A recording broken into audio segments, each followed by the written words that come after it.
रामायण म्हणायचं आणखीन एक कारण होतं. यंदा गदी माडगूळकर, सुधीर फडके, पु ल देशपांडे या सगळ्यांची जन्मशताब्दी आहे. वाल्मिकी ऋषींचा मोठा आश्रम आहे. आपल्या शिष्यांसह तमसा नदीवरती ते स्नानाला जात असताना वाटेमध्ये एका निषाद म्हणजे व्याध म्हणजे शिकारी पारधी यांनी बाण मारून झाडावरच्या क्रौंच जोडप्यामधल्या एकाला बाण मारून तो खाली पडला, तडफडत. अरे अरे अरे थांब थांब म्हणेपर्यंत त्याने बाण मारला, पक्षी खाली पडला. त्यावेळेला त्या पक्षाची तडफड बघून वाल्मिकी ऋषींच्या मुखातून अचानक शापवाणी बाहेर पडली. मा निषाद प्रतिष्ठां कमगमः शाश्वती समाः यत् क्रौंच मिथुनात् एकमवधी काममोहितम्. म्हणजे त्या निषादाला म्हणतात, अरे नको मारूस त्या पाखराला. आणि त्या तोही तरी त्यांनी मारलं. त्याचं ते कामच होतं. पारधी आहे, तो शिकारी आहे, व्याध आहे, निषाद आहे. पण वाल्मिकींच्या कोमल मनाला त्याचं इतकं दुःख झालं की त्यांच्या तोंडून शापवाणी बाहेर पडली की यापुढे तू या जगात टिकणार नाहीस, तुला प्रतिष्ठा मिळणार नाही. का तर एका जोडप्यामधल्या एका क्रौंच पक्षाला तू मारलीस. आणि मग त्यांनाच वाटलं की मी हे काय बोललो, माझ्या तोंडून हे काय केलं. अचानक काहीतरी वेगळं आहे. आतापर्यंत वेद आणि ऋचा म्हणायचं माहिती होतं, पण हा काहीतरी वेगळा श्लोक बाहेर पडला. त्यावेळेला नारद महर्षींनी त्यांना सांगितलं की हे तुम्हाला काव्याची स्फूर्ती झाली आहे, काव्य प्रतिभा झाली आहे. मग आता ह्याचं चांगलं काहीतरी काम करा. आणि त्यावेळेला नुकताच रावण वध करून राम अयोध्येला आलेले आहेत. हे सगळं बालकांडामध्ये आहे बरं का रामायणाच्या. आणि मग रामकथेचं पहिलं गायन कोणी केलं आपल्याला माहिती आहे का? रामकथा सर्वप्रथम नारद ऋषींनी वाल्मिकींना सांगितली काय काय झालं. आणि मग त्याच्यावर वाल्मिकींनी 24,000 श्लोकांचं 500 सर्गांचं रामायण हे काव्य रचना केली. वाल्मिकी ऋषींना नारदांनी सांगितलं की अशी अशी घटना झालेली आहे आणि आता त्याच्यावरती तुम्ही काव्य करा, तुम्हाला जी काव्य प्रतिभा मिळाली आहे याचा चांगला उपयोग करा. हे समकालीन. आणि मग बराच काळ वाल्मिकी ऋषी हे काम करत आहेत. आणि मग एक दिवस असा आला की रामचंद्रांचा यज्ञ चालू आहे आणि त्या यज्ञाच्या ठिकाणी संबंध अयोध्येमध्ये फिरत फिरत 2 लहान मुलं, 2 ऋषिकुमार, ऋषींचे वेश घेतलेले गोड गळ्याच्या आवाजाची 2 मुलं वाल्मिकींच्या रामायणाचं गान करत फिरत आहेत. त्यांची कीर्ती येते आहे रामचंद्रांपर्यंत आणि प्रत्यक्ष आपल्या समोर ते गायन करायला त्या मुलांना पाचारण करतायत. स्वये श्री राम प्रभू ऐकती.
Swale राम प्रभु ऐकते विठ्ठल रामायण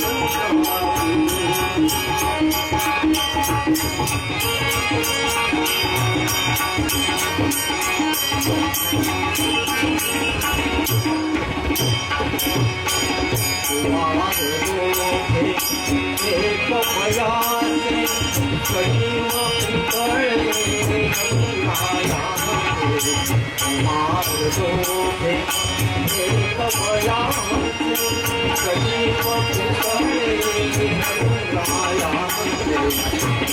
सांगती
चरित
सावरकर त्यांच्या चरित्राचं गाणं करताना सुरुवात पहिली याच चालीवरचं गाणं. सांगतो कथा मनाची व्यथा, सांगतो कथा जीवाची व्यथा, विनायक सावरकर गाथा, विनायक सावरकर गाथा.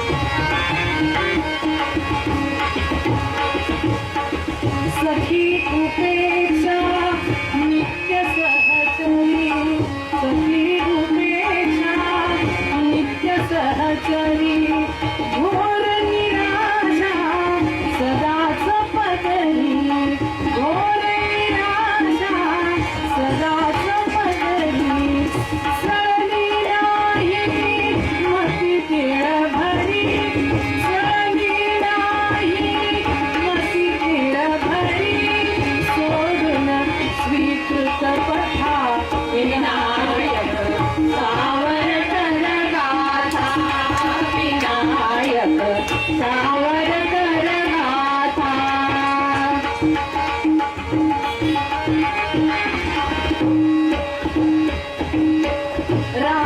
राजकारणी जे जे कथिले ते ते सारे खरेच ठरले राजकारणी जे जे कथिले ते ते सारे खरेच ठरले परंतु नाही कुणी ऐकले हिंदुत्वाला बरेच दिवस आत्ता गेल्या 5-7 वर्ष झाले त्याच्या आधी नव्हते परंतु नाही कुणी ऐकले अपयश ये माता विनायक सावर कर गाथा विनायक सावर कर गाथा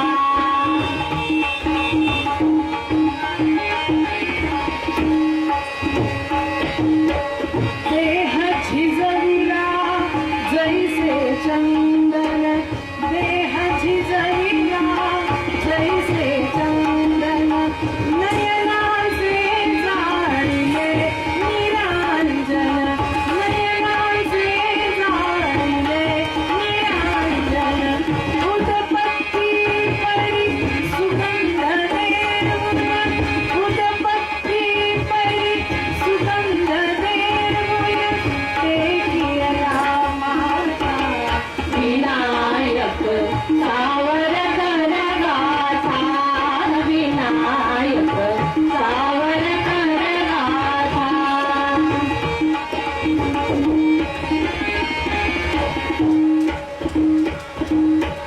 सतत मृत्यूला आसनी मंदन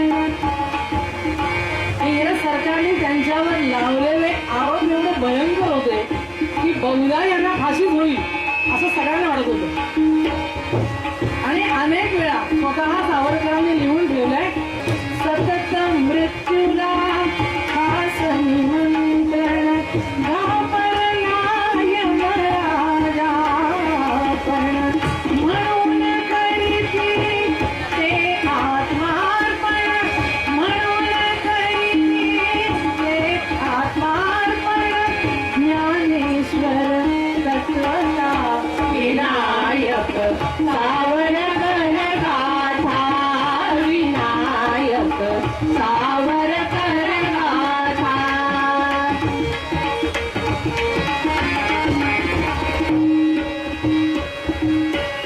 कर्माचा अधिकारी आपण बलागमाची चिंता कापण कर्माचा अधिकारी आपण कर्मण्येवाधिकार असते भगवद्गीता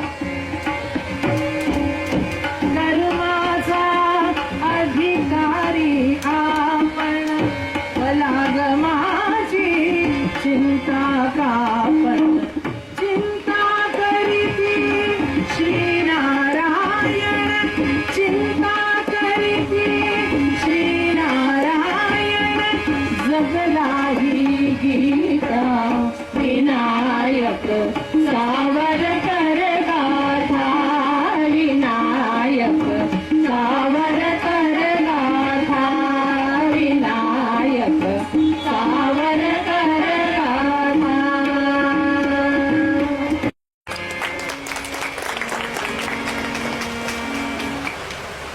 ज्या जातीस तव सतत झुंजले त्यांनीच त्यांना छळ छळ छळले उपेक्षिले निंदिले गांजिले. आज बरेच लोक म्हणतात त्यांना भारतरत्न द्यायला पाहिजे होतं. बऱ्याच जणांना दिलं पण अजून सावरकर बाजूलाच राहिले. पण एका परीने बरं आहे,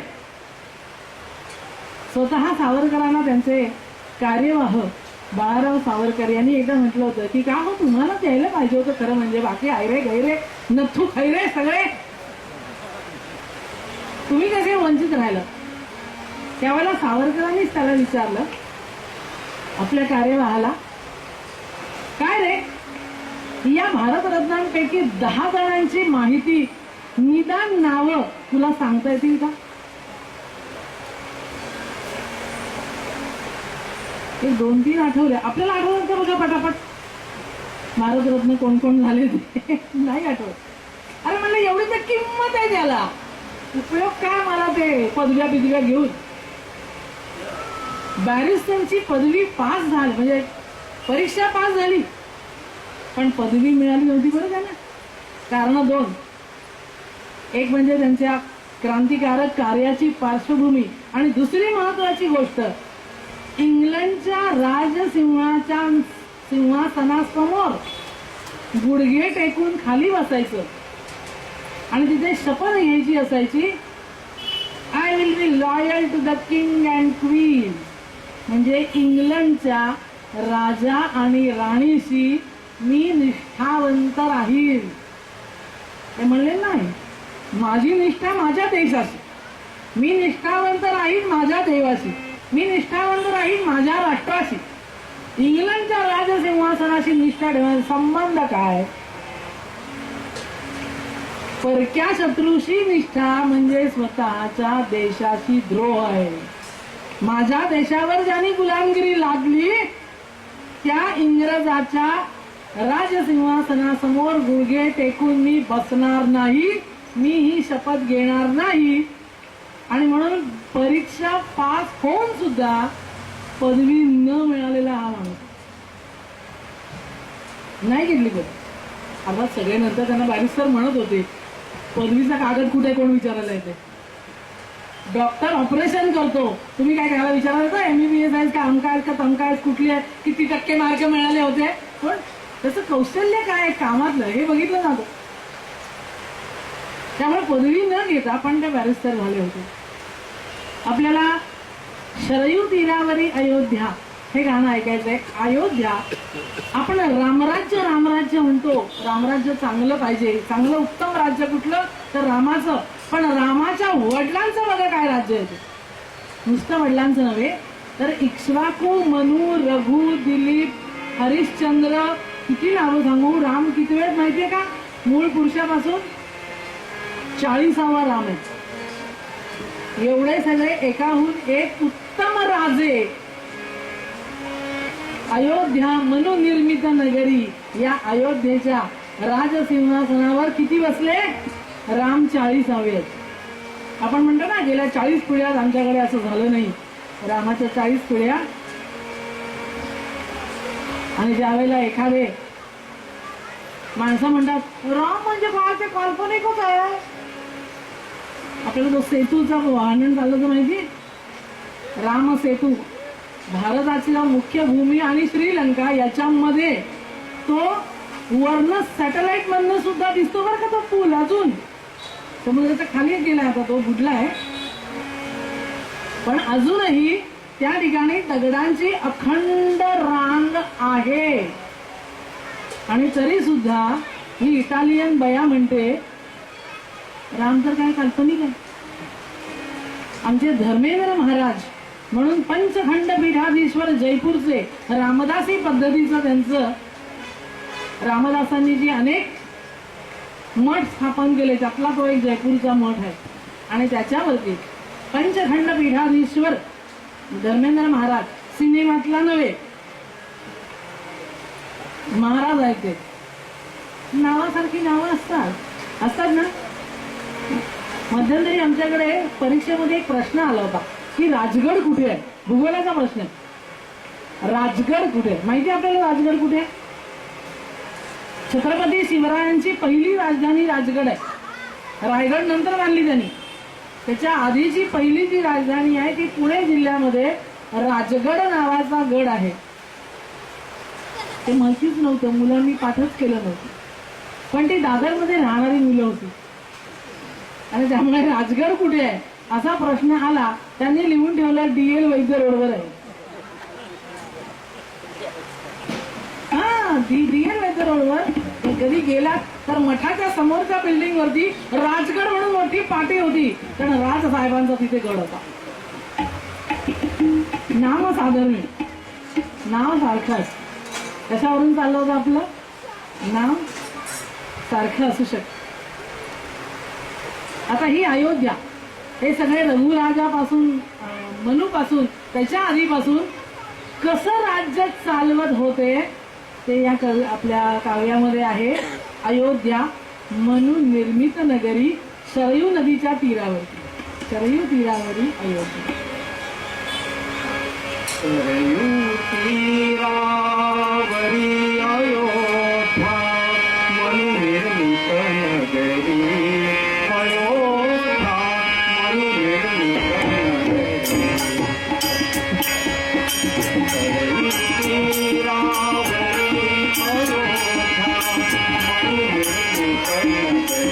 मनु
निर्मित नगरी.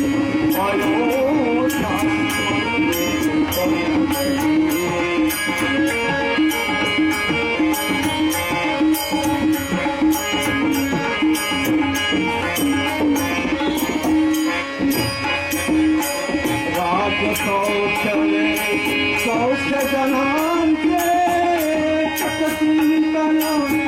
लक्ष्मणाचे राजसौख्यने सौख्य जनांचे तत्चिंतन लक्ष्मणाचे कायकातया सौख्य जनांचे कायकातया सौख्य जनांचे कल्पतरूला नचेता वसंत सरला तरी वसंत सरला तरी अयोध्या मनोरंजन करी अयोध्या मनोरंजन करी अयोध्या मनोरंजन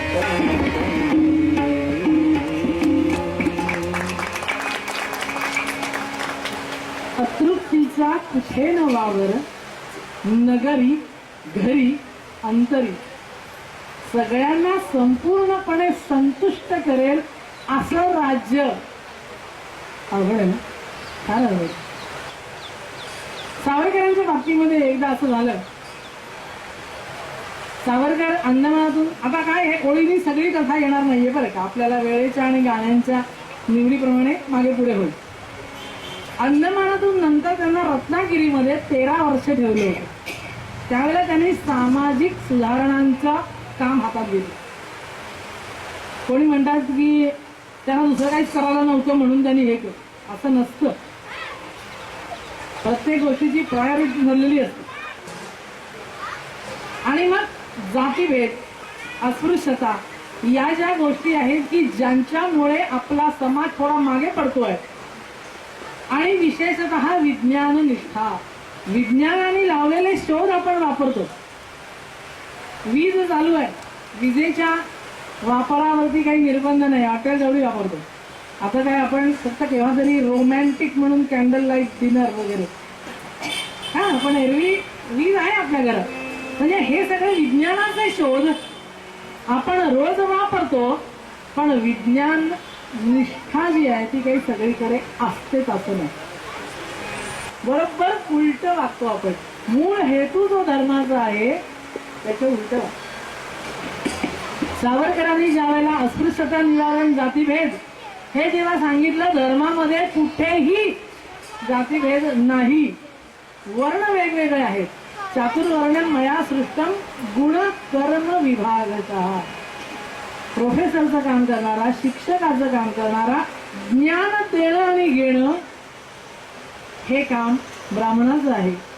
संरक्षण करणं हे काम क्षत्रियाचं आहे. युद्ध, शत्रूशी युद्ध करणं.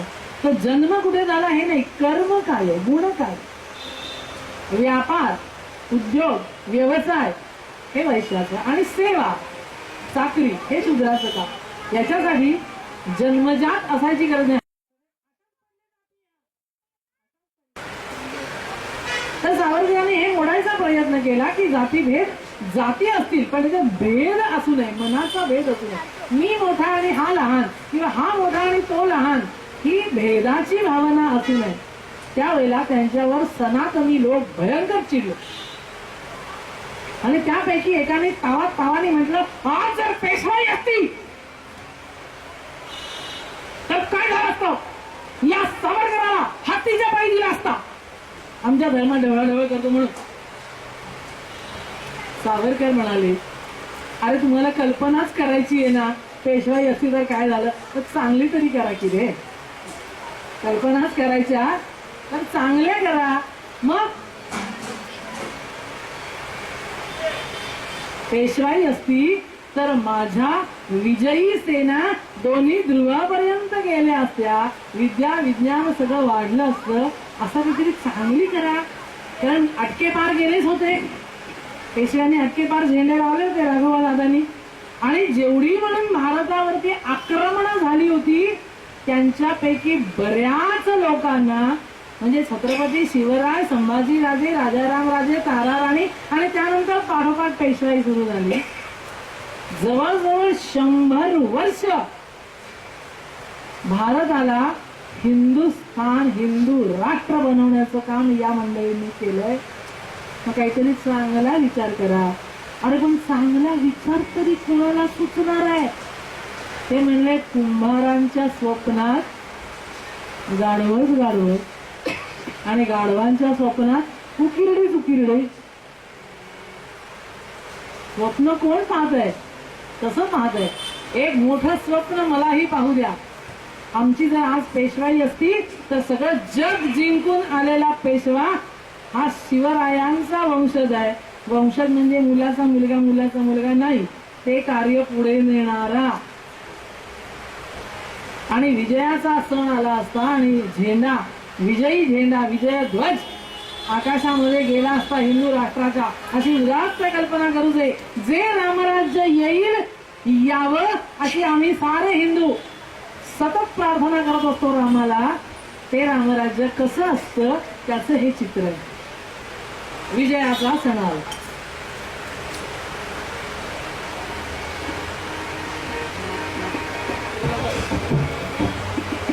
विजयाचा सण आला, विजयाचा सण आला, मेळा प्रांगणी जमला, मेळा प्रांगणी जमला, व्योमी स्वर दुमदुमला, व्योमी स्वर दुमदुमला, देयाला वंदना गजाला, या महोत्सवाला विजयाचा सण आला.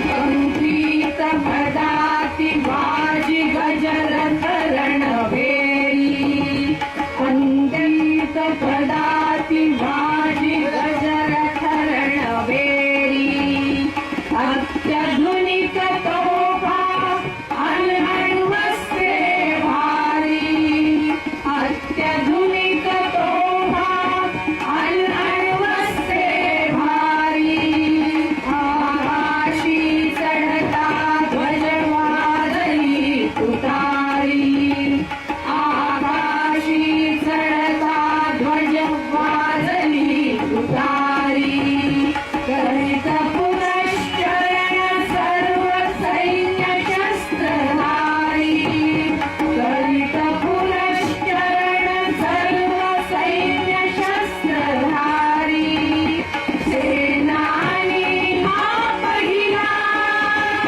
सेनानी हा पहिला, प्रतिशोधा प्यालेला, प्रतिशोधा प्यालेला, आला मर्दुनी अरिला, आला मर्दुनी अरिला, देण्याला वंदना ध्वजाला, या महोत्सवाला विजयाचा सण आला, विजयाचा सण आला.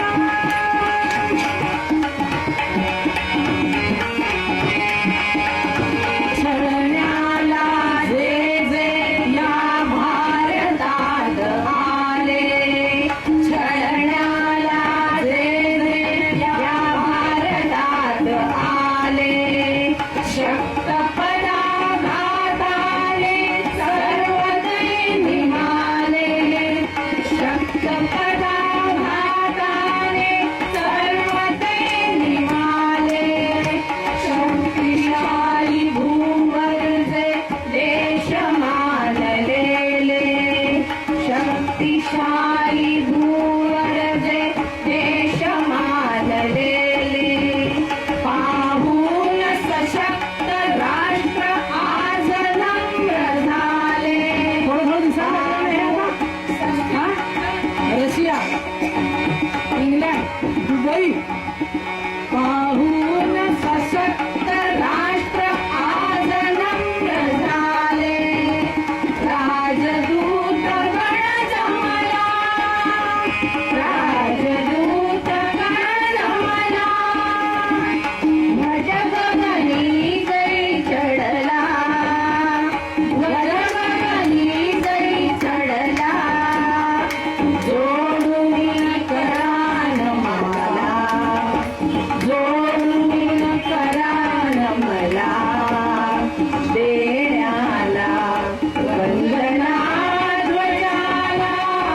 या महोत्सवाला विजयाचा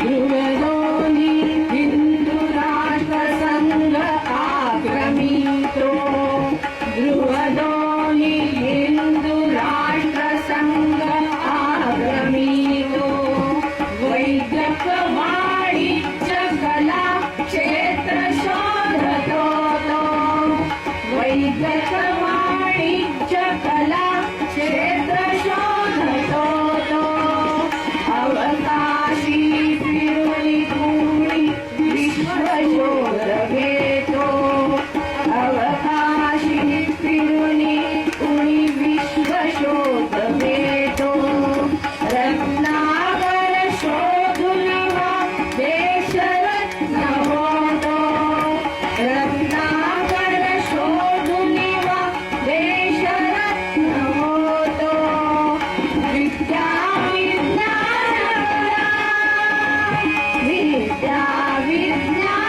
कला पावती स्वदेशाला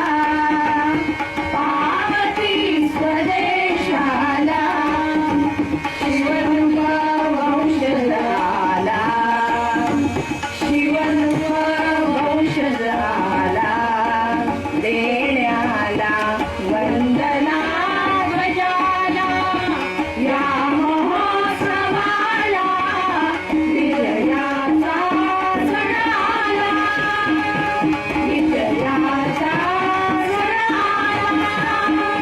विजयाचा सणाला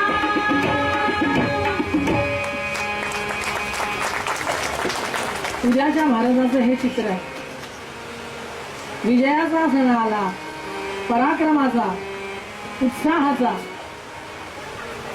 असा हा देश एक मोठा काम म्हणजे एका एका एका माणसाने केलेलं काम आणि अनेकांनी मिळून केलेलं काम आपल्याकडे म्हण आहे बघा जे करील गाव ते काय करील राव सगळ्यांनी मिळून ठरवलं तर काय होऊ शकतं कधी कधी आपल्याला एखादी गोष्ट पटली नाही न पटणाऱ्या गोष्टीविषयी आपल्याला विचारलं तुम्हाला काय करायचंय तुम्ही आपलं तुमचं काम करा तुम्हाला काय करायचंय अरे म्हटलं जे काही करायचंय या देशासाठी धर्मासाठी राष्ट्रासाठी ते आपल्याला असं करायचंय दुसरं कोणी अरे करायचं आपल्यालाच सगळं करायचं संघटन ही एक शक्ती आहे आणि समजलंय दूरवर 100 योजना दूरवर लंका नगरी आहे तिथे रावणाने सीतेला पळवून नेऊन त्या अशोकवनामध्ये ठेवलंय हे संपातीच्या दूरदृष्टीला दिसलंय मग हनुमान तिकडे जाऊन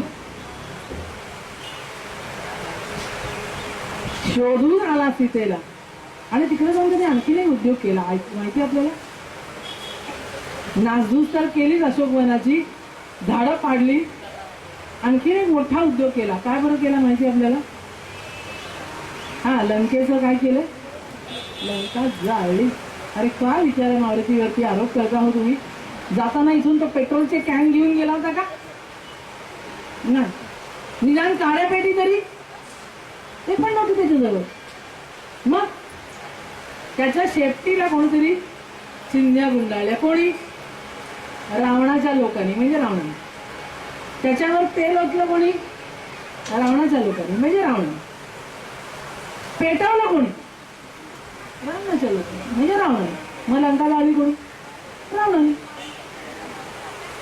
याला म्हणतात बुद्धिमतां वरिष्ठम मारुती रायाचं वर्णन काय आहे बुद्धिमान लोकांमध्ये तो श्रेष्ठ आहे स्वतः जवळ काहीही नसताना चिंध्या रावणाच्या तेल रावणाचं पेटवलं रावणाने आणि त्याचीच लंका जाळून आला शत्रूच्या साधनांनी शत्रूचा नाश करायला बुद्धी लागते स्वतःच्या पायावर धोंडे पाडून घ्यायला लागते का नाही लागत आम्ही पाडतो बघ प्रत्येकाला आपल्या पायावर धोंडे त्याला काय अक्कल लागत नाही पण शत्रूच्या साधनांनी शत्रूचा नाश करायचा याला म्हणतात बुद्धिमत्ता आणि म्हणून मारुती रायांना म्हणतात बुद्धिमतां वरिष्ठम तो सेतू जाळून आला लंका आणि मग एवढ्या सगळ्या वानरांचं किती 18 पद्मे वानर या सगळ्यांना घेऊन जायचंय. सगळ्यांना काय उड्डाण करून जाणं शक्य नाही आणि म्हणून मग सेतू बांधला गेलाय.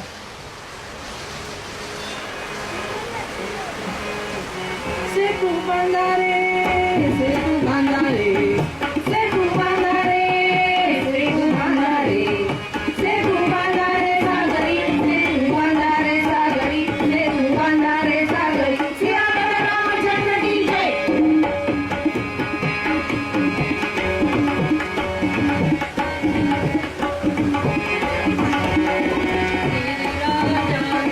गिरणी खळुनी गजांग शाक्या श्रीराम चरणी श्रीराजांचे देवनी खळुनी गजांग शाक्या श्रीराम चरणी जळात द्या रे सवे ढकलुनी जळात द्या रे सवे ढकलुनी सेतू बंधने जोडून ओढा सगळी पलंगा बुडी. सेतू बांधा रे, सेतू बांधा रे, सेतू बांधा रे, सेतू बांधा रे, सेतू बांधा रे सागरी, सेतू बांधा रे सागरी, सेतू बांधा रे सागरी. सियावर रामचंद्र की जय. हे अनेकांनी मिळून केलेलं काम. सावरकरांचे उद्योग आधीपासून चालूच आहेत. बऱ्याच लहानपणापासून त्यांचं संघटन चालू आहे, मित्रमेळा चालू आहे, राष्ट्रभक्त समूह चालू आहे, अनेक सभा संमेलन चालू आहेत.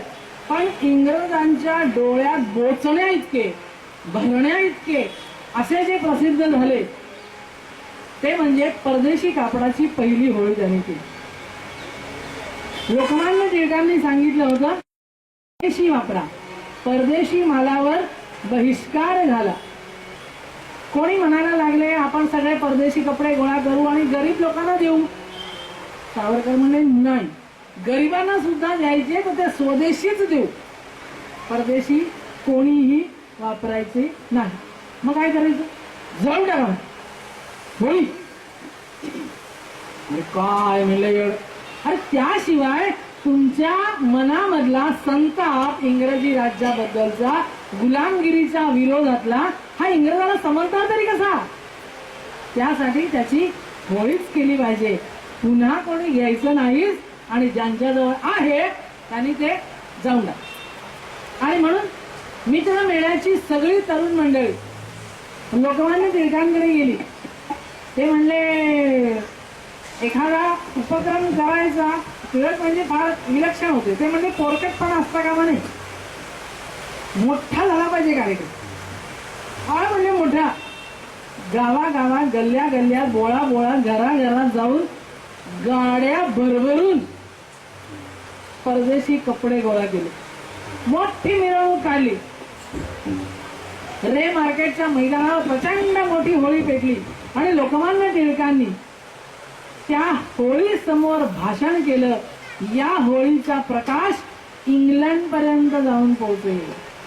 ही होळी सावरकरांनी पेटवलेली पहिली, नंतर पुष्कळ झाल्या, पण पहिली परदेशी कापडाची होळी 1905 साली दसऱ्याच्या दिवशी. आता होळी कधी असते आणि दसरा कधी असते? दसऱ्याच्या दिवशी सीमोल्लंघन करायचंय तर आम्ही स्वदेशीचा प्रचार आणि परदेशी कापडाची होळी मोठ्या प्रमाणावरती केली. आणि हे सगळे अभिनव भारत, मित्रमेळा, राष्ट्रभक्त समूह या सगळ्या तरुण मंडळींनी त्या होळी समोर नाचायला सुरुवात केली. होळी मांडारे, होळी मांडारे, होळी मांडारे, होळी मांडारे, होळी मांडारे साजरी, होळी मांडारे साजरी, होळी मांडारे साजरी. प्रभू लोकमान्य की जय.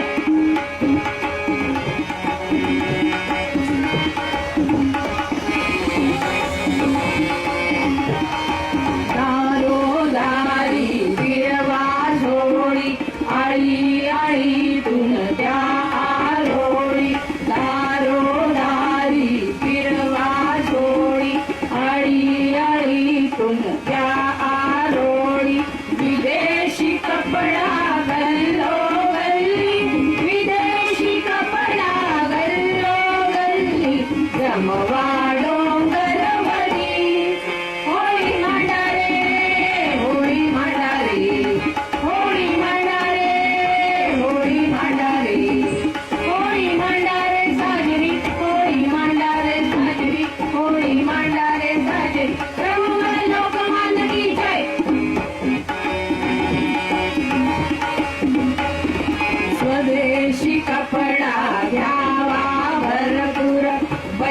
परिवार परदेशीचे वर स्वदेशी कपडा घ्यावा भरपूर बहिष्कार परदेशीचे वर परदेशीचा हा भस्मासुर परदेशीचा हा भस्मासुर मिरवू रस्त्यावरी होळी मांडारे होळी मांडारे होळी मांडारे होळी मांडारे होळी मांडारे साजरी होळी मांडारे साजरी होळी मांडारे साजरी प्रभुवर लोकमान्य की जय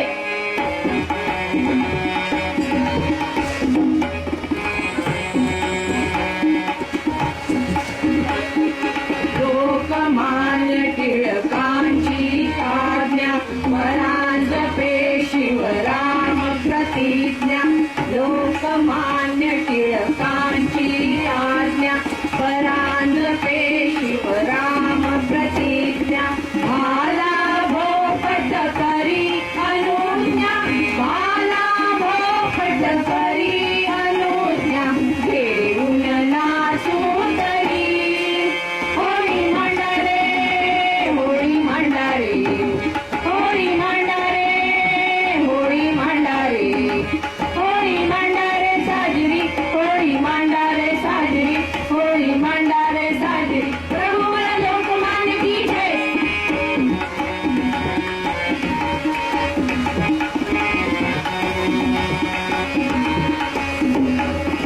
गाड्या भरुनी गुलाल उधळा काशे वाजंत्रीने मिरवा गाड्या भरुनी गुलाल उधळा काशे वाजंत्रीने मिरवा परदेशीची होळी करूया परदेशीची होळी करूया सुलला कामरी होळी मांडारे होळी मांडारे होळी मांडारे होळी मांडारे होळी मांडारे साजरी होळी मांडारे साजरी होळी मांडारे साजरी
होळी झाली.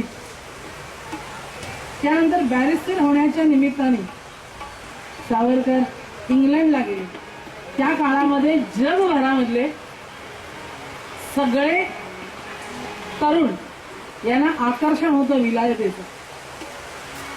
अनेक देशांमधली अनेक तरुण मुलं त्या ठिकाणी आली होती आणि आपल्याही देशातले ज्याला क्रीम ऑफ द सोसायटी म्हणतात सगळे हुशार लोक, कोणी इंजिनियर व्हायला, कोणी बॅरिस्टर व्हायला, कोणी डॉक्टर व्हायला, कोणी वेगवेगळ्या पदव्या घेण्यासाठी किंवा उद्योग व्यवसायासाठी अनेक चांगले तरुण तिथे गेले होते. 2 कारणं होती सावरकरांना तिथे जायला. एक म्हणजे आपला देश एवढा मोठा आहे की तिथे प्रत्येक संघटन करायला सगळीकडे जाणं अवघड आहे. पण या सगळ्या छोट्या मोठ्या संस्थानाचे राजपुत्र तिकडे आहेत. तिथे जर एकत्र केलं तर आपोआप सगळ्या संस्थानांमध्ये म्हणजे सगळ्या भारतभर आपलं संघटन तयार होऊ शकतं. हा त्याच्या मागचा एक विचार. आणि दुसरं, ज्या तंत्रविद्येच्या आधारावर इंग्रज आपल्या डोक्यावर नाचतोय ती तंत्रविद्या तिकडून शिकली आहे. बॉम्बची विद्या, पिस्तुलाची विद्या, ज्याच्या जोरावर इंग्रज आपल्यावर कब्जा करून आहे ती विद्या शिकायची. आणि म्हणून तिकडे गेले. बरंच काय काय त्यांच्या आयुष्यात घडलंय. तिथे जाऊन 5 वर्ष जर कोणाला डिटेलमध्ये वाचायचं असेल तर हरिंद्र श्रीवास्तव ज्यांनी सावरकरांवर PhD केली आहे, 5 stormy years Savarkar in London, हे त्यांनी तिकडल्या त्यांच्या 5 वर्षाच्या कारभारावरती फार मोठं छान पुस्तक लिहिलंय. त्याचं मराठी भाषांतर सुद्धा सावरकर स्मारकाच्या कार्यवाह अनुराधा खोत यांनी केलंय, ते उपलब्ध आहे मराठी पुस्तक, म्हणजे इंग्रजी सुद्धा आहे. आपल्याला एक कविता माहिती आहे, सगळ्यात लोकप्रिय आहे. आकाशाशी जळले नाते धरणी मातेचे स्वयंवर झाले सुटे.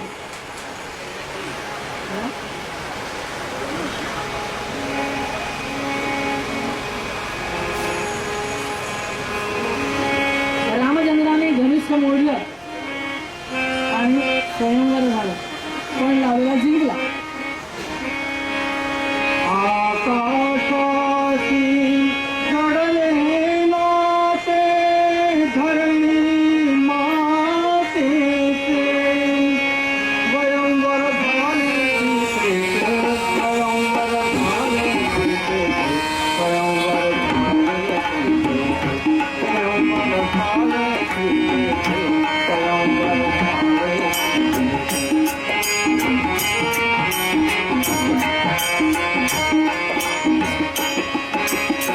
रामाने सहगवतले धनुकंकाचे पूर्ण दाहले जलकल्पाचा कंकरीचे. श्रीरामाने सहगवतले धनुकंकाचे पूर्ण दाहले जलकल्पाचा कंकरीचे. हे वाटले भाज सवय समोर दिसेचे.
राम जानकी धारी वरमाला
अनेक प्रकारची कामं केली तिथे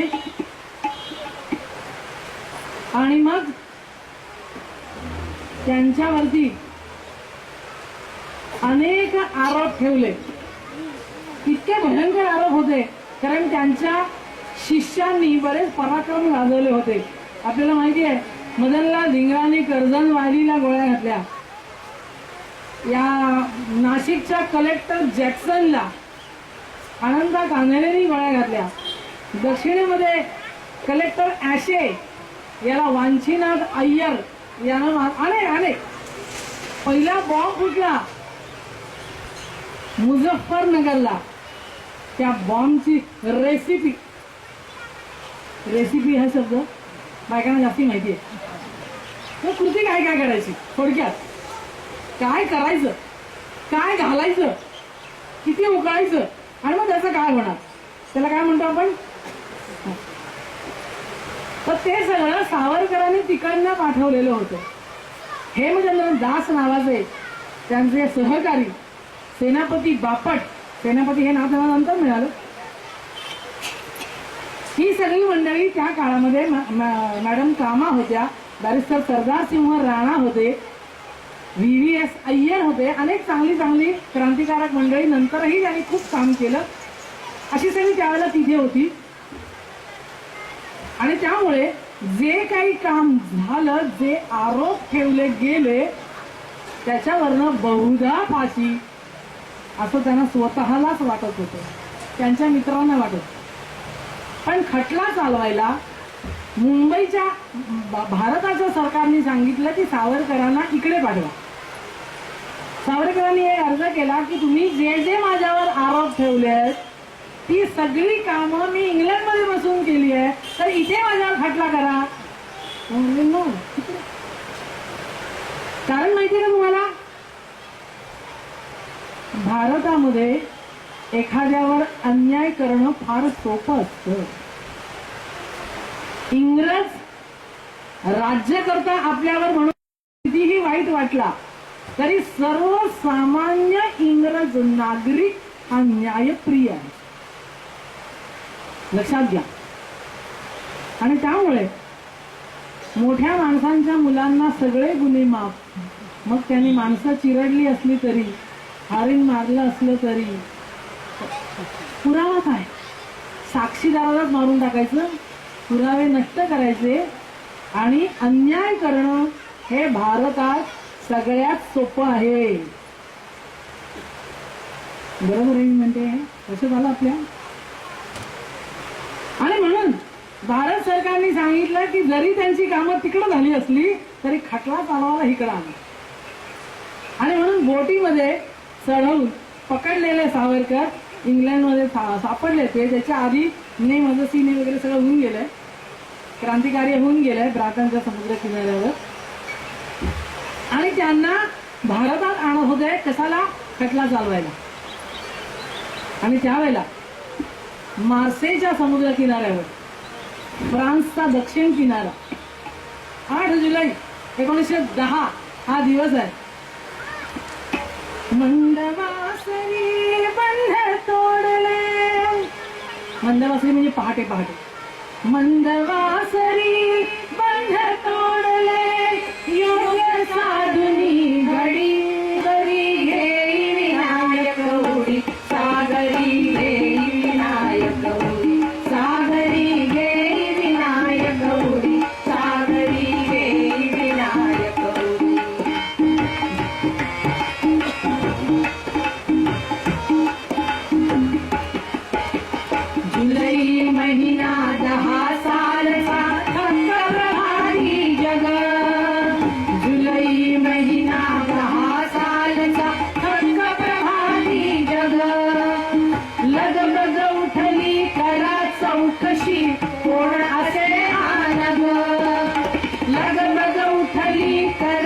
चौकशी कोण असे हा नग सूर्य पिका दिग्गज हादरले वीज होय बाबुडी सूर्य पिका दिग्गज हादरले वीज होय बाबुडी सागरी गेली विनायक गौरी सागरी गेली विनायक गौरी सागरी गेली विनायक गौरी सागरी गेली विनायक गौरी चळचळ कापे सिंधू सागर राघवाला नवा चळचळ कापे सिंधू सागर राघवाला नवा ग्रासील मजला सेतू बांधुनी मार्ग द्यावया हवा ग्रासील मजला सेतू बांधुनी मार्ग द्यावया हवा अगस्ती बनवी तरी माझी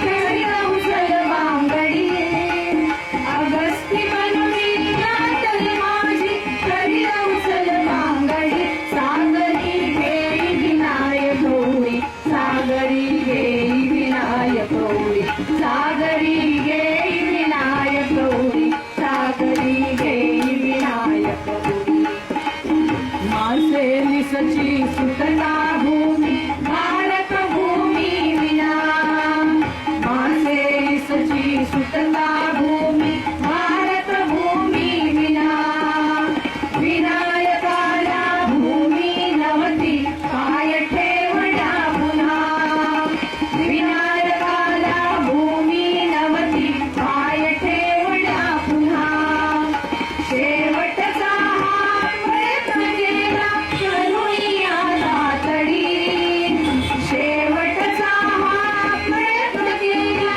करूया दातडी सागरी गेली विनायक गौरी सागरी गेली विनायक गौरी सागरी गेली विनायक गौरी सागरी गेली विनायक गौरी ज्या समुद्रामध्ये उडी मारली होती त्याला म्हणतात बिस्केचा उपसागर आणि त्याच्यामध्ये प्रचंड खोल आणि बोटी गिळू शकतील एवढी मोठे मोठे मासे मगर त्याच्यामध्ये होते.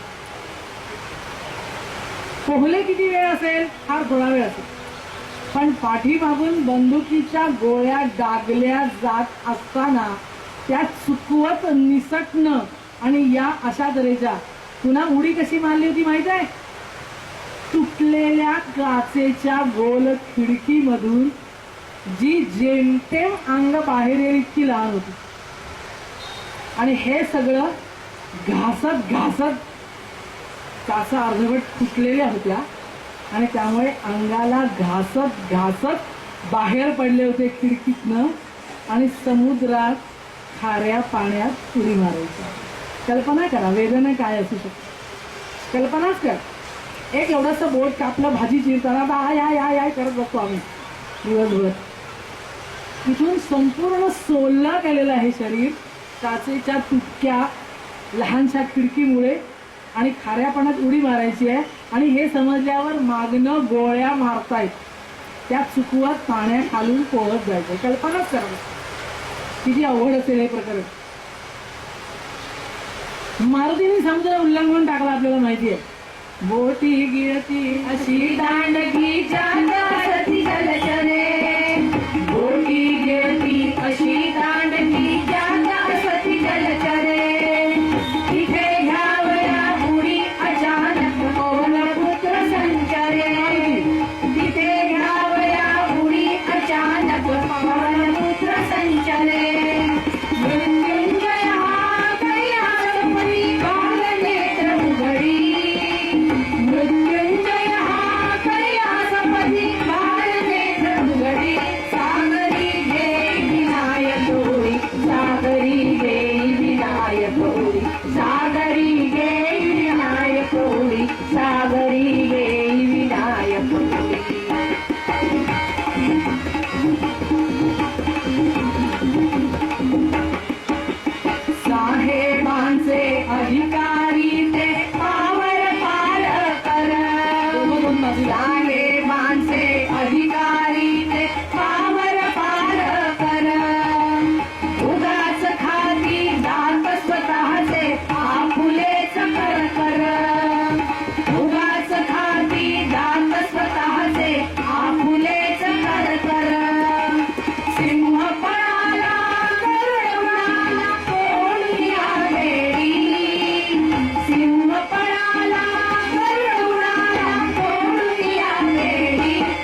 गाणी बरीच काढली होती आम्ही, तर आता वेळ झाला.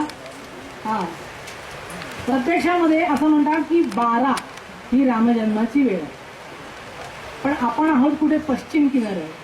भारताचा नकाशा डोळ्यासमोर आणा. उत्तर दक्षिण पूर्व पश्चिम 12 वाजण्याची बरोबर सूर्य आपल्या डोक्यावर असण्याची वेळ 12ला 40 मिनिटं कमी ते 12:40 एवढी असते. आणि त्यामुळे एवढ्या वेळात केव्हाही केला जन्म तरी चालतो असं सांगतात. ती थोडी कीर्तनकारांची सोय असते. हा, कधी कधी लवकर संपून जाते कथा, मग काय करायचं. आणि कधी कधी काय किती 12 वाजले 12:30 वाजले पाहून अरे संपतच नाही कथा, असं काहीतरी गडबड होते. म्हणून आमच्या सोयीसाठी बरा मोठा स्पॅन सूर्याने आम्हाला दिलेला आहे. पण आपल्याला ती रामाची कथा ही थोडक्यात पटकन यायची, सगळं सांगणार नाही, आपल्याला माझ्यापेक्षा जास्त माहिती आहे. पुत्राच्या कामामध्ये पुत्र काम इष्टी, इष्टी म्हणजे यज्ञ. म्हातारा व्हायला आला, मगाशी आपण ऐकलं, पुत्रोदय पण अजूनही नवता प्रीतीच्या अंगे. आणि सगळ्यांना उदास वाटतंय की राजाला मूल हवं. काही लोकांची इथे गैरसमजूत अशी आहे की शांता नावाची रामाची मोठी बहीण होती आणि तिला रोमपाद नावाच्या राजाला दत्तक दिलं होतं. काही येडा होता काय दशरथ, स्वतः दुसरं कोणतंही मूलबाळ नाही म्हणून त्याला यज्ञ करावा लागतो. आणि तो स्वतःला एकुलती झाली मी देऊन टाकेल, मी तर मला म्हणून काय झालं. मला एकाने ट्विटर काय नाही काय म्हणतात त्याला, फेसबुक, त्याच्यावर म्हटलं दशरथ राजे हे दानी होते. हो म्हटलं दानी होते पण वेडे नव्हते, त्याला काहीतरी अक्कल होती का नाही, का आपल्याला सगळी अक्कल आणि तो वेळा होता. महान ज्ञानी, महान वेदविद्या पारंगत असा सगळा महान राजा रोमपाद नावाच्या त्याच्या मित्राचीच ती मुलगी आहे. ती कथा सुमंत त्यांना सांगतायत की ज्या वेळेला रोमपादाच्या राज्यामध्ये दुष्काळ पडला, 12 वर्ष दुष्काळ पडला, भयानक त्रास झाला, त्यावेळेला त्यांच्या गुरूंच्या सल्ल्याने त्याने आपली मुलगी ऋष्यशृंग नावांच्या ऋषींना दिली आणि त्यांना आपल्या राज्यात बोलावलं. त्या ऋषींच्या पुण्य प्रभावामुळे दुष्काळ संपला आणि उत्तम पाऊस पडला. ही गोष्ट सुमंत दशरथाला सांगतायत आणि म्हणतायत की त्या ऋष्यशृंगांना तुम्ही बोलवा, तुमचंही इच्छा त्यांच्या पुण्य प्रभावाने होईल. आणि म्हणून ऋष्यशृंग ऋषींना बोलवून पुत्रकामेष्ठी यज्ञ केलेला आहे. आणि त्या यज्ञामधला प्रसाद घेऊन साक्षात यज्ञ नारायण त्या ठिकाणी प्रकट झाले. अशी अतिशय सुंदर कथा रामायणामध्ये आपल्याला येते. आणि ते यज्ञ नारायण दशरथाला सांगतात, तुझ्या यज्ञामध्ये मी प्रकट झालो, मला आनंद आहे, तुझ्यासाठी हे पसायदान, ही पायस नावाची खीर, हा ईश्वराचा प्रसाद मी तुझ्यासाठी घेऊन आलो. दशरथा घे पायसदान, पायसदान, दशरथा घे पायसदान, पायसदान, भारती प्रगट जागलो आमाचा सन्मान.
श्री विष्णूची आज्ञा म्हणून आवोनी हात घेऊन या दानाची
प्रसाद मिळालाय. पायस ही खीर आहे बरं. त्याची वाटणी दशरथाने कशी केली आहे रामायणात फार सुंदर दिलं. कौसल्यायी नरपती ही पायस अर्धम ददौ ददा. अर्धा भाग सरळ पहिल्याला कौसल्याला दिला. अर्ध्यात अर्धम ददौ चापी सुमित्रायी नदा देवा. उरलेल्या अर्ध्यातला अर्धा म्हणजे पाव भाग सुमित्रेला मिळाला. आता उरला किती? का उरला? तो सगळ्यांना दिलं काही काही. त्यातला अर्धा चावशिष्ट अर्धम उरलेल्यातला अर्धा काही काहीला दिला आणि मग पुन्हा एक अष्टमच उरला. पावातला अर्धा तो उरलेला पुन्हा सुमित्रेला दिला. आणि महामती ही असं म्हणतात वाल्मिकी जन्म. अतिशय बुद्धिमान होता दशरथ राजा. महामती अतिशय बुद्धिमान. आणि त्यांनी काळजीपूर्वक मुद्दाम अशा तऱ्हेने वाटणी केली आहे पायसाची. आणि म्हणून ज्या काळामध्ये देशामध्ये अत्यंतिक अराजक होतं, किती वेदीवर रक्त मांस फेकतात ते नृशंस. राक्षसांनी नको जीव करून सोडलेला होता. अन्याय अत्याचाराने प्रजा गांजलेली होती. ऋषींना मारून खाल्ल्यानंतर उरलेल्या हाडांचे हिमालयासारखे डोंगर झालेले होते. तुम्ही कल्पना करा किती भयानक अनाचार माजला असेल. आणि ह्या सगळ्यातून आम्हाला वाचवणारा कोणीतरी पाहिजे आहे. यासाठी श्री विष्णूंची आज्ञा म्हणून आलो मी हा प्रसाद घेऊन. वाल्मिकींनी जो राम वर्णन केला आहे, रामचंद्राचं वर्णन अत्यंत गुणी, कधीही स्वतःला राग लोभ मनामध्ये न ठेवणारा, किंचितही लोभ नाहीये बरं त्याला. उद्या राजा व्हायचंय. आईच्या वडिलांनी आईला वचन दिलं म्हणून एका क्षणात वनवासाला जायला निघालेला हा मुलगा आहे, तरुण मुलगा. आजच्या काळातला एखादा मुलगा म्हणला असता, बापानं दिलं आईला, सावत्र आईला, माझा काय संबंध, मी कशाला जाऊ, मला विचारलं होतं वचन देताना नाही, असं काहीही रामचंद्र बोलले नाहीत. दशरथ राजाने स्वतःच्या तोंडाने सांगितलं सुद्धा नाही हो त्याला. या कल्पनेनेच तो इतका दुःखी झाला होता की रामाला वनवासात जावं लागणार हे आईने सांगितलं, कैकेयीने सांगितलं. तिला सुद्धा लक्ष्मण मारायला उठलाय त्याला सांगितलं नाही की वडिलांनाही वाईट बोलायचं नाही. रामायण ऐकल्यानंतर फक्त एवढंच जरी आमच्या तरुणांना कळलं ना की आई वडिलांना वाईट बोलायचं नाही, तरी मला वाटतं 90% सगळे प्रॉब्लेम संपून जातील बघा. कारण वडील म्हणून, राजा म्हणून आणि गुरु म्हणून सर्व दृष्टीने मला ते वंदनीय आहेत. त्यांना वाईट बोलायचं नाही. ती आई आहे माझी, भले सावत्र आहे पण आई आहे. तिच्या बद्दल एकही वाईट शब्द तोंडातून बाहेर काढायचा नाही. स्वतः राम तर बोलले नाहीतच, पण लक्ष्मण रागाने म्हणला, रामाविड राज्यपदी कोण पैसतो, त्यालाही गप्प केला नाही, असं बोलायचं नाही.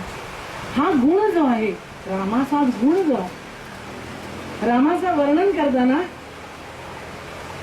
रामरक्षा आपल्याला सगळ्यांना माहिती असेल. श्री राम राम रघुनंदन राम राम. नंदन म्हणजे मुलगा. कुठला मुलगा? नुसता मुलगा नाही, जो आनंद देणारा मुलगा आहे तो नंदन. बरं का? आई बापाला लाथा मारून घराबाहेर काढणारा आणि वृद्धाश्रमात नेऊन टाकणारा नंदन होत नाही. राम हे रघुकुळाचे नंदन आहेत, सगळ्यांना आनंद देणारे आहेत, म्हणून तो रघुनंदन. श्री राम राम भरताग्रज राम. भरताचा थोरला बंधू, भाऊ म्हणून अत्यंतिक प्रेम एकमेकावर असणारे हे भाऊ आहेत. रामायण आणि महाभारत याच्यामध्ये आपल्या जगात, देशातली सगळ्यात महत्वाची ही दोन जुनी अशी साहित्य, दोन महान ग्रंथ. या दोन्हीमध्ये साम्य काय आणि फरक काय आपल्याला सांगता येईल कोणाला?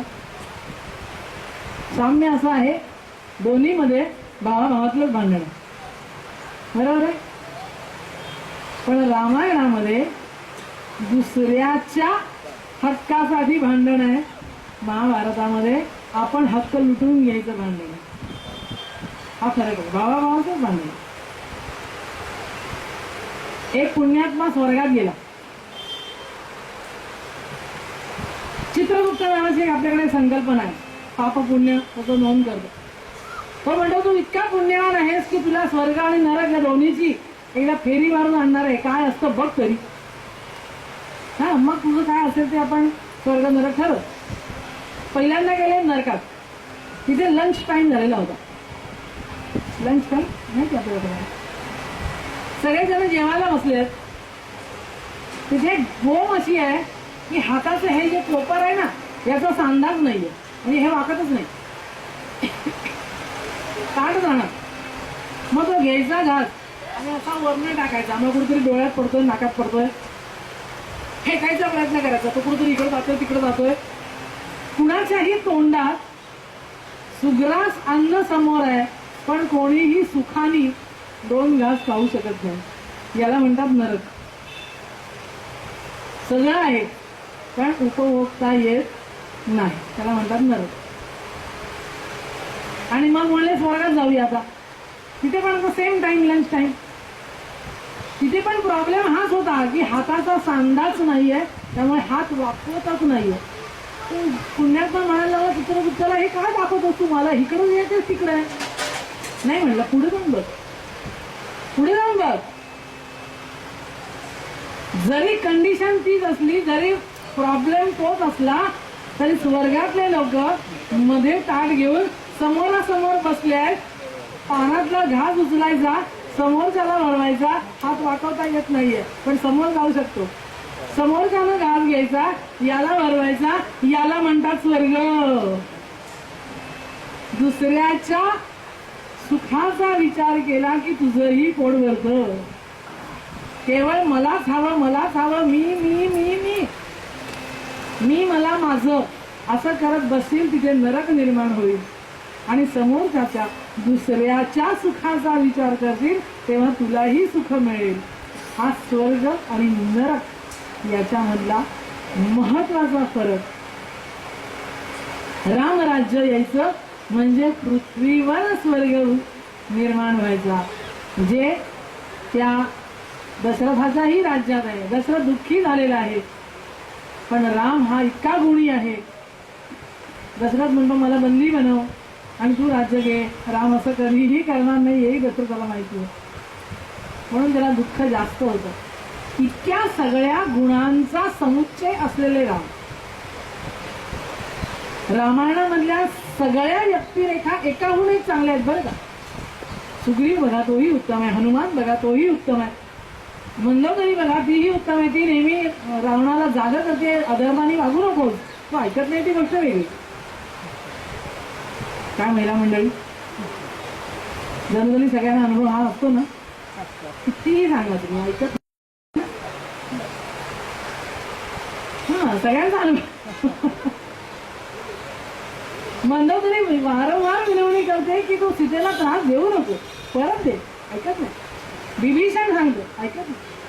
चांगलं सांगितलेलं माणसं सहजासहजी ऐकत नाही. पण राम मात्र अनेक ऋषी मुनींच्या जवळ जातात, त्यांच्या जवळ बसतायत, त्यांना मार्ग विचारतायत, त्यांना चांगलं वाईट विचारतायत. आणि असा गुणी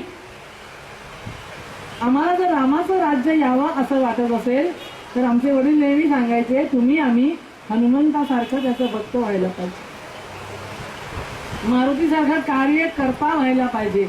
आणि रामाचा जो गुण आहे तो गुण आम्हाला घेतला पाहिजे. नाव तर घेतलंच पाहिजे, पण त्याच्याबरोबर गुणही घेतला पाहिजे. रामाचं नाव घेता. नादातुल्य नाद निर्मितो श्रीराम जय राम जय जय राम. नादातुल्य नाद निर्मितो श्रीराम जय राम जय जय राम. नादातुल्य नाद निर्मितो श्रीराम जय राम जय जय राम. नाद निर्मितो मंगलधाम. श्रीराम जय राम जय जय राम. नाद निर्मितो मंगलधाम. श्रीराम जय राम जय जय राम. चैतन्यात आहे राम. श्रीराम जय राम जय जय राम. चैतन्यात आहे राम. श्रीराम जय राम जय जय राम. सत्संगाचा सुगंध राम. श्रीराम जय राम जय जय राम. सत्संगाचा सुगंध राम. श्रीराम जय राम जय जय राम. आनंदाचा आनंद राम. श्रीराम जय राम जय जय राम. आनंदाचा आनंद राम. श्रीराम जय राम जय जय राम. त्रिभुवन तारका आहे राम. श्रीराम जय राम जय जय राम. त्रिभुवन तारका आहे राम. श्रीराम जय राम जय जय राम. विपतारक आहे राम. श्रीराम जय राम जय जय राम. श्रद्धा देखे तेथे राम. श्रीराम जय राम जय जय राम. शांती देखे तेथे राम. श्रीराम जय राम जय जय राम. प्रभु दिखाई आहे राम. श्रीराम जय राम जय जय राम. चैतन्याचे सुंदर धाम. श्रीराम जय राम जय जय राम.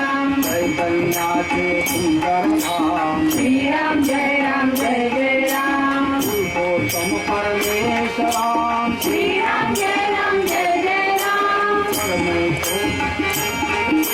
श्रीराम जय राम जय जय राम भक्ति भाव ते राम श्रीराम जय राम जय जय राम भक्ति भाव ते राम श्रीराम जय राम जय जय राम निर्गुण सुंदर आहे राम श्रीराम जय राम जय जय राम निर्गुण सुंदर आहे राम श्रीराम जय राम जय जय राम लावण्याचा गाभारा श्रीराम जय राम जय जय राम लावण्याचा गाभारा श्रीराम जय राम जय जय राम कैवल्याची मूर्ती राम श्रीराम जय राम जय जय राम चराचरातील स्फूर्ती राम श्रीराम जय राम जय जय राम चराचरातील स्फूर्ती राम श्रीराम जय राम जय जय राम आज्ञा ठाई आहे राम श्रीराम जय राम जय जय राम श्रीराम जय राम जय जय राम श्रीराम जय राम जय जय राम श्रीराम जय राम जय जय राम श्रीराम जय राम जय जय राम श्रीराम जय राम जय जय राम श्रीराम जय राम जय जय राम शुद्ध नवमीच्या दिवशी पायस मिळालेल्या प्रसादाने सर्व तीनही राण्यांना पुत्रप्राप्ती झाली. या रामनवमी ह्या दिवशी आपण प्रतिवर्षी तो सण साजरा करतो. कौशल्येचा राम, सुमित्रेचे लक्ष्मण आणि शत्रुघ्न आणि कैकेयीचा भरत आणि क्रम जर बघितला तर आधी राम आहे, त्याच्या पाठोपाठ भरत आहे, नंतर लक्ष्मण आणि शत्रुघ्न यांचा जन्म आहे. तर आजच्या दिवसाचं हे आनंद पर्वणीचं गीत बाबूजींच्या आवाजात आपण अनेक वेळा ऐकलं असाल. माझ्याबरोबर साथ द्यायला आपण यांना तर ओळखताच, पाठक आपल्याच गावचे आहेत. या दादरहून माझ्याबरोबर दोघी जणी आले आहेत, रेखा चौधरी आणि नीता कुलकर्णी. या नवीन शिकतायत सध्या गाणं आणि या विशारद झालेल्या आहेत. आणि आम्ही सावरकरांचे म्हणून जे कार्यक्रम करतो त्याला साथ द्यायला असतात नेहमी. हे जरा नवीन आहे त्यांच्यासाठी, आपण सर्वांनी सांभाळून घेतलं. प्रत्यक्ष प्रभू रामचंद्रांचा आशीर्वाद सर्व हिंदूंवर असावा आणि रामराज्याची आस धरून आम्ही बसलो आहोत, तर ती आस आमची पूर्ण व्हावी ही आजच्या जन्मदिनी त्यांना आपण प्रार्थना करूया आणि राम जन्माचं गाणं ऐकूया. चैत्र मास शांत शुद्ध नवमी ही तिथी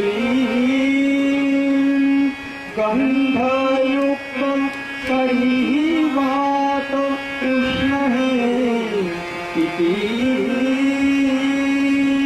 दोन प्रहरी कागती सूर्य थांबला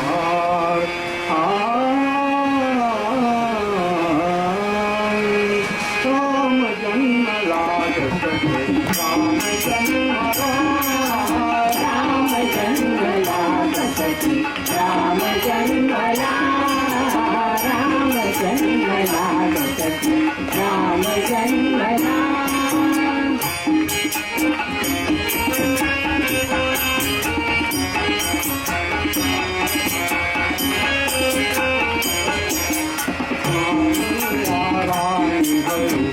घडी लोचने पुन्हा गाय माय पता पुत्र दर्शने ओ भले आसु सुते कंठ दाटला ओ भले आसु सुते कंठ दाटला राम जन्मला गणपती राम जन्मला राम जन्मला गणपती राम जन्मला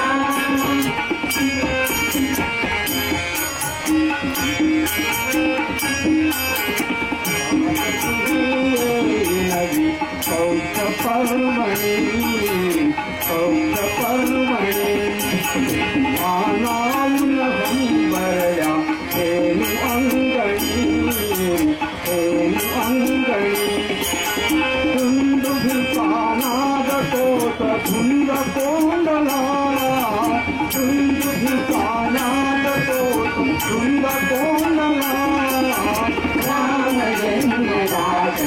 राम जन्मला राम जन्मला जगती राम जन्मला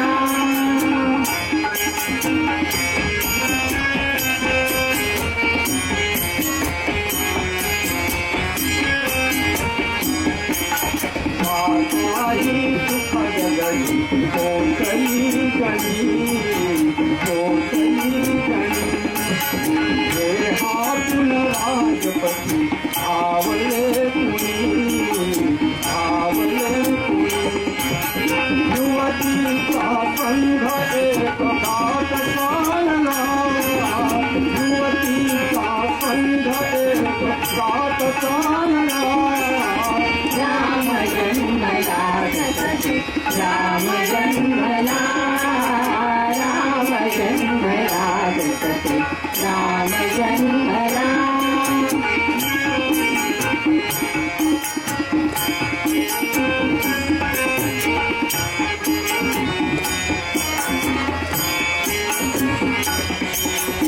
गेल्या आत कातया काय करत पुन्हा उमलल्या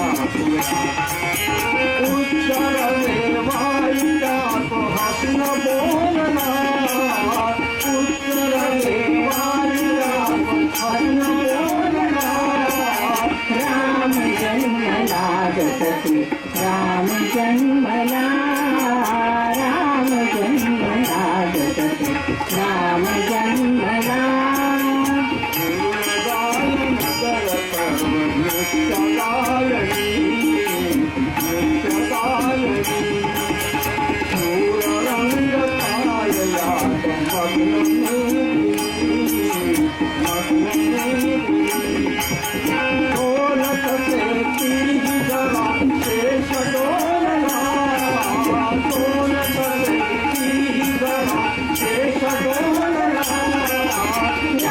जन्मला जगती राम जन्मला राम जन्मला जगती राम जन्मला राम जन्मला जगती राम जन्मला आबा म्हणत कटाई म्हणजे तबल्यावर. तर राहुल चंपानेरकर त्यांचं जरा वेगळी करून द्यायची होती ओळख, कारण ते शिकतात पण तबला, आपण सगळे त्यांना ओळखता पण. आणि जिवंत कातड्यामधनं चांबड्यामधनं बोल काढणं जरा सोपं असतं, पण ह्या अशा चांबड्यातनं बोल काढणं हवे तसे हे अवघड असतं. आणि कच्च्या लोकांबरोबर सांभाळून घेणं त्याहून अवघड असतं. सावरकरांना ज्या वेळेला पुन्हा पकडलं गेलं समुद्रातनं उडी मगाशी ऐकली आपण, त्यानंतर ते पुन्हा पकडले गेले. जन्म झाला नाणी आणि पाळणा म्हणायच्या आधी एक वेगळ्या गाण्याची ऑफर आलेली आहे. हा माहितीसाठी सांगते, आपल्याला भगवद्गीता माहिती आहे सगळ्यांना. नैनम छिंदन्ति शस्त्राणि नैनम दहति पावकः न चैनम क्लेदयन्ति चापि न शोषयति मारुतः. असा जो अनादि अनंत मृत्युंजय आत्मा तो मी आहे. मग घाबरायचं कसा? म्हणणं सोपं आहे बरं का. समोर मृत्यू दिसत असताना निडरपणे उभं राहणं ही खाऊची गोष्ट नाही. ज्या वेळेला सावरकरांना उडी मारून फ्रान्सवर गेलेलं पुन्हा पकडलं, त्यावेळेला आता आपला याहून भयंकर छळ होणार. मनोधैर्य खचता कामा नये, माझं आणि माझ्या बरोबरच्या इतरांचं सुद्धा. म्हणून त्याने आत्मबल नावाची ही कविता लिहिली आहे. आम्हाला आगीत टाकलं तरी आम्ही मरत नाही. प्रल्हादाची कथा माहिती आपल्याला. एका गुलामाची कथा माहिती आहे, त्याला सिंहाच्या पिंजऱ्यात टाकलं, तो ह्याचा उपकार करता होता म्हणून. तेव्हा भगवद्गीतेचा सिद्धांत सांगणारी आणि स्वतःच्या मनाला आधार आत्मबल मिळावं अशी ही सावरकरांची कविता आहे. अनादि मी अनंत मी, अनादि मी अनंत मी, अवध्य मी भला. अनादि मी अनंत मी, अवध्य मी भला. मारिगरी जगती असा कवड जंगला. अनादि मी मारिगरी जगती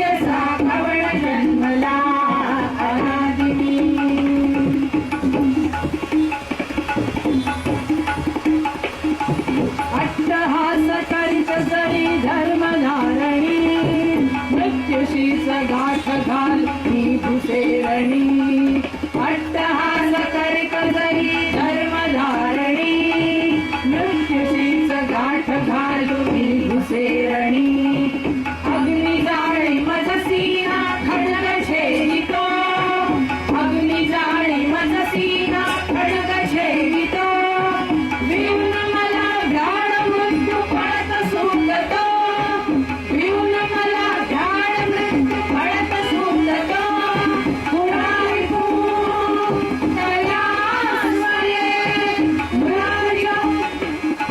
पुरारी पूतया स्वये मृत्यूच्याच भीतीने विवू मजसिये विवू मजसिये विवू मजसिये अनादिमी अनादिमी अनंतमी अवध्यमी भला अनादिमी अनंतमी अवध्यमी भला मारलरी कुजगती असा पवन जन्मला अनादिमी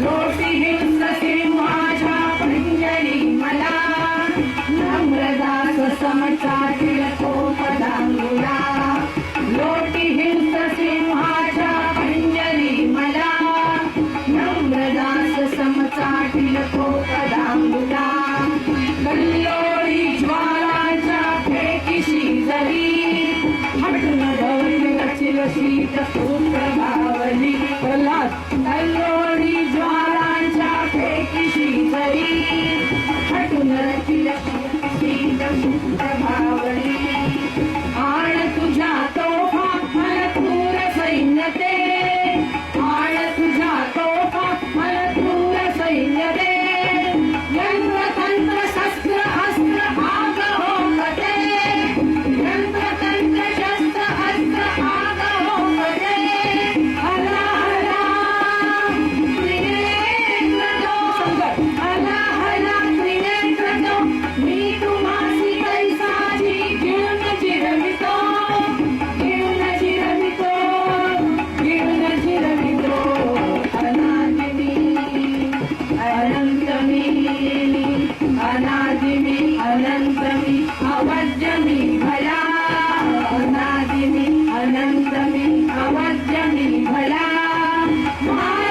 जगती असा कवण जन्मला अनादिमी मारिहरी जगती असा कवण जन्मला अनादिमी अनादिमी अनादिमी अनंतमी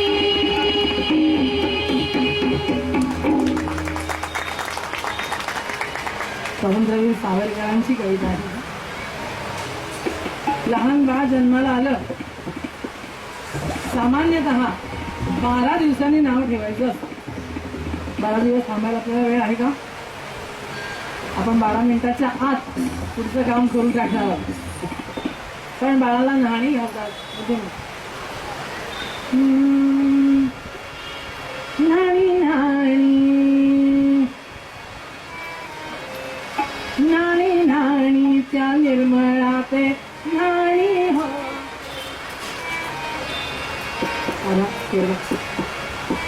न्हाणी न्हाणी त्या निर्मळा पे न्हाणी हो न्हाणी न्हाणी त्या निर्मळा पे न्हाणी हो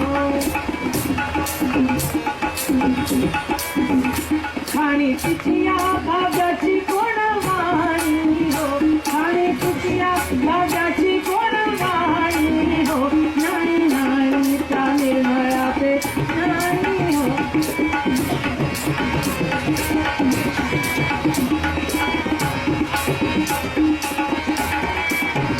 गंगा जन्मी जाती आचरण कमाळी हो गंगा जन्मी जाती आचरण कमाळी हो त्यावर पाणी घालीते हस्त कमळी हो त्यावर पाणी घालीते हस्त कमळी हो ब्रह्माजी वंदिती पदर जधुली हो ब्रह्माजी वंदिती पदर जधुली हो पदची माती घेऊन लवी कपाळी हो पदची माती घेऊन लवी कपाळी हो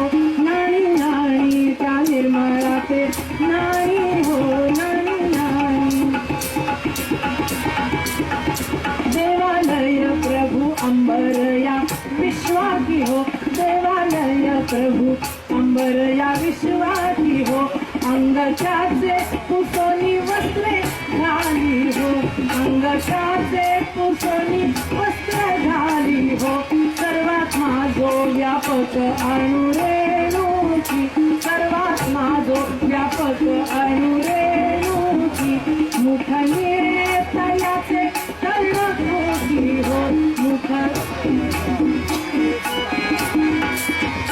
मुखने तयाचे कर्णकोटी हो नाणी नाणी त्या निर्मळाचे नाणी हो नाणी नाणी त्या निर्मळाचे नाणी हो नाणी नाणी रामाचे अरुंदाची वसिष्ठांची पत्नी आहे अरुंधती नाणी नाणी रामाचे अरुंधती हो रामलीला सर्वत्र मुनिगाती हो रामलीला सर्वत्र मुनिगाती हो नाना उदक यमुना सरस्वती हो नाना उदक गंगा यमुना सरस्वती हो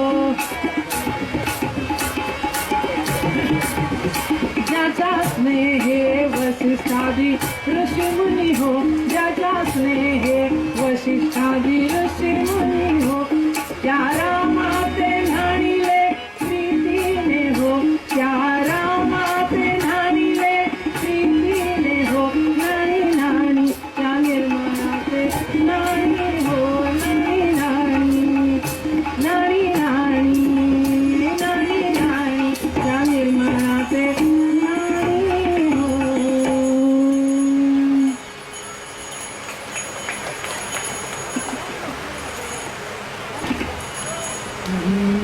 बाळा गो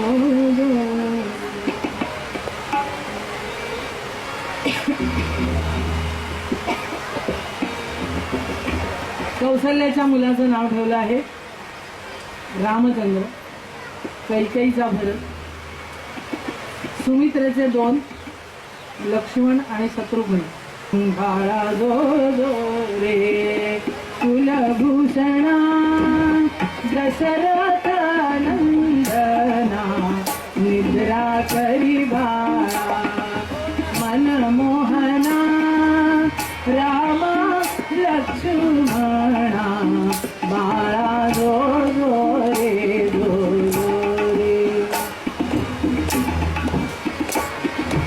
बाळणाला बलिला अयोध्येशी दशरथाचे वंशी पुत्र जन्मला ऋषिकेशी कौसल्येचे खुशी बाळा जो रे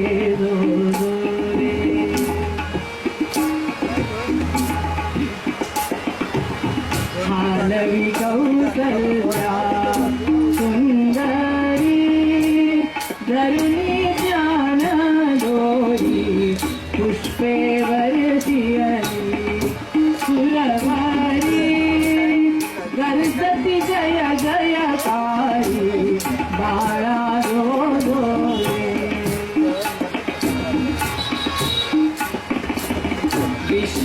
विश्वव्यापका रघुराया निद्रा करी वाचकया तुझवर पुरवणी करुनिया सांडना फुली काया बाळा जो रे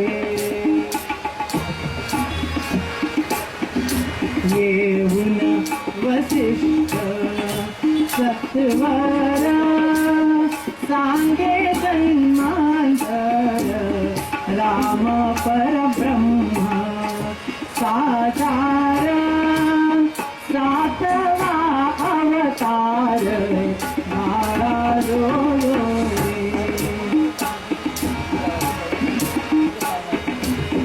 याग रक्षुनिया अवधारा मारून रजनीचरा जाईल सीतेचा स्वयंवरा उद्धरी गौतम दारा बाळा जो रे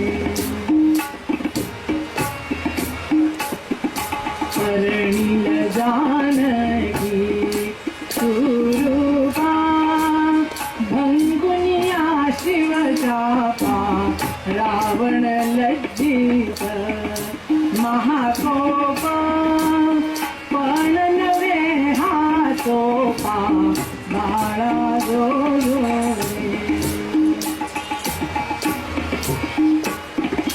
सिंधू डोई अवलीला नामे तरतील शिळा यावरी उतरून या दयाळा निशिवानर मेळा बाळा जो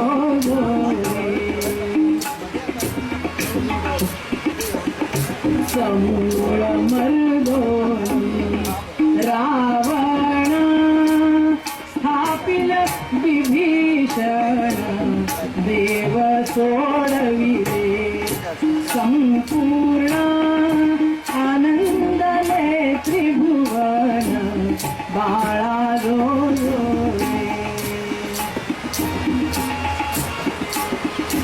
राम भक्तीचा भुकेला भक्ताधीन झाला दास विठ्ठले ऐकिला काळया गाईला बाळा जो रे बाळा जो रे बाळा जो रे. राजाधिराज रामचंद्र महाराज परमेश्वराला त्याच्या आगमनानिमित्त सगळ्यांनी त्याचं अविष्ट चिंतन करायचंय. नंतरच जाऊन फुलं झाली तरी चालते. आरती की देगा देवा हे चिरान देगा देवा हे चिरान देगा देवा पुन्हा विसरण व्हावा पुन्हा विसरण व्हावा गुण गाईन आवडी हेची माझी सर्व गोडी माझी सर्व गोडी हेची माझी सर्व गोडी गुण गाईन आवडी माझी सर्व गोडी हेची माझी सर्व गोडी नरके मुक्ती धन संपदा संत संग देगा सदा संत संग देगा सदा संत संग देगा सदा तुका म्हणे गर्भवासी सुखे घालावे आम्हासी घालावे आम्हासी सुखे घालावे आम्हासी तुका म्हणे गर्भवासी सुखे घालावे आम्हासी घालावे आम्हासी सुखे घालावे आम्हासी सुखे घालावे आम्हासी. आरती झाली का देवासमोर आरती झाली. उत्कट साधून शिळासे तू बांधोनी लिंगावे हलंका पूर्वी ग्रहकोनी कामक्रोधादीप राक्षस मर्दोनी देह अहं भावनागणवटोनी जय देव निज बोधा रामा मनमांते आरती सद्भावे आरती परिपूर्ण कामा जय देव. प्रथम सीता शुद्धी हनुमंत गेला लंका दहन करुणी अखया मारिला राजवटी माळी भुवनी पहाटिला आनंदाची गुढी घेऊया आला जय देव निज बोधा रामा परमार्थे आरती सद्भावे आरती परिपूर्ण कामा निज बळे निज शक्ती वाऱ्यावर टिकणार नाही निज बळे निज शक्ती सोडविली सीता म्हणून येणे झाले अयोध्ये रघुनाथा आनंदे ओसंडे वैराग्य भरता आरती घेऊन आली कौसल्या माता जय देव निज बोधा रामा परमार्थे आरती सद्भावे आरती परिपूर्ण कामा. ध्वनी गर्जती अपार 18 पद्मे वानर करती गुरुत्कार अयोध्येची आले दशरथ कुमार नगरी होता आहे आनंद खोर जय देव निज बोधा रामा परमार्थे आरती सद्भावे आरती परिपूर्ण कामा जय देव. सहज सिंहासनी राजा रघुवीर सोहम मारेचा या पूजा उपचार सहजांची आरती वाद्यांचा गजर माधवदासा स्वामी आठवना विसर बोधा राम परमात्मे आनंदी सद्भावे आनंदी परिपूर्ण कामा अलिंगटांगण रंगीन चरण डोळ्यानं तुझे प्रेमे अलिंगीन आनंदी आले त्वमेव माता पिता त्वमेव बन्धुः सखा त्वमेव विद्या द्रविणं त्वमेव सर्वं मम देव कायेन वाचा मनसेन्द्रियेर्वा बुद्ध्यात्मना वा प्रकृतिसमा वा करोमि यज्ञं सकलं परस्मै नारायणाय समर्पयामि अच्युतं केशवं रामनारायणं कृष्णदामोदरं वासुदेवं हरिश्रीवरं माधवं गोपिकावल्लभं जानकीनायकं रामचन्द्रं भजे हरे राम राम राम हरे हरे हरे कृष्ण कृष्ण कृष्ण हरे हरे हरे राम राम राम हरे हरे हरे कृष्ण कृष्ण कृष्ण हरे हरे हरे राम राम राम हरे हरे हरे कृष्ण कृष्ण कृष्ण हरे हरे राजा रामचंद्र महाराज की जय कृष्ण भगवान की जय भारत हनुमान की जय सदा सर्वदा योग तुला घडावा तुझे कारणी देह माझा पडावा तुझे शूर गो गुणवंतानंदा रघुनायका मागणे हे विराता जय जय रघुवीर समर्थ धर्माच्या करिता आम्हास जगती रामाने धाडियले ऐसे जाणून राम भक्ती करिता ऐश्वर्य हे लाभले आता धर्म सख्या तुझ्या पुढतिहा नम्रत्वतेने असे इच्छा हो तशी मानसी करीतसे हा देह तुझा असे जय जय रघुवीर समर्थ मंगलमूर्ती मोरया थोडासा वेगळा करायचा प्रयत्न केला आवडला असेल तर लोकांना सांगा यात काही चुकलं असेल तर मला सांगा म्हणजे मी पुढच्याला दुरुस्ती करेन